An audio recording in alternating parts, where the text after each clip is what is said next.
দেখুন, Warren Buffett বলেছিল যে স্টক মার্কেট থেকে বা ওয়েলথ তৈরি করতে হয়, তাহলে সবথেকে বেস্ট প্ল্যান হচ্ছে কোনো একটা ভালো স্টককে তার খারাপ সময়ে যদি তাকে ধরেন। তো এই মুহূর্তে আমার ইন্ডিয়ান স্টক মার্কেটে সেটা হলো আইটিবিজ। এটা একটা ইটিএফ, কিন্তু কোনো একটা পার্টিকুলার স্টক নয়। মিউচুয়াল ফান্ডের মতো ইটিএফ, যেহেতু এটা মিউচুয়াল ফান্ডের মতো। মানে এটা একসঙ্গে এক ধাক্কায় একদিনে 10% আপ হবে না বা একদিনে 10% ডাউন হবে না। যেহেতু আইটিবিজ পুরো আইটি ইন্ডেক্সের উপরে কাজ করে। তো আইটিবিজ এই মুহূর্তে সবথেকে লোতে চলছে। এবারে কেন আমি আইটিবিজকে ভবিষ্যতের ঘোড়া বলছি?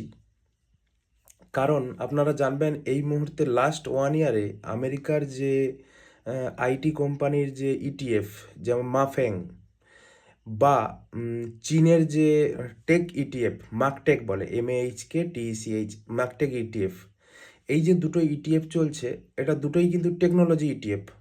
আমেরিকার টেক ইটিএফ এবং চীনের টেক ইটিএফ, এর দুটোই কিন্তু লাস্ট 1 ইয়ারে দারুণ রেজাল্ট দিয়েছে।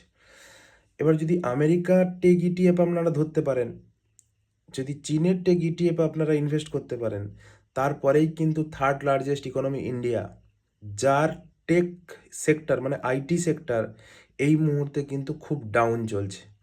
তো বেস্ট পদ্ধতি হবে ওই যেটা এই আইটি বিস যেটা ভবিষ্যতে গ্রো করবে। যদি আমেরিকার আইটি বাড়তে পারে, যদি চীনের আইটি বাড়তে পারে, তাহলে থার্ড টার্গেট কিন্তু ইন্ডিয়ার আইটি বাড়বে। ইন্ডিয়ার আইটি যেহেতু বাড়বে এবং যেটার খারাপ সিচুয়েশন এখন চলতেছে, সুতরাং বেস্ট পদ্ধতি এখন হবে এখন থেকে আইটি বিজে প্রতি মাসে এসআইপি স্টার্ট করা। তো এটা আপনার চলতে থাকবে, যতদিন এর খারাপ টাইম থাকবে ততদিন আপনারা এসআইপি অ্যাড করে করে আপনার ওয়েলথটাকে জমা করুন আইটিবিজের মধ্যে।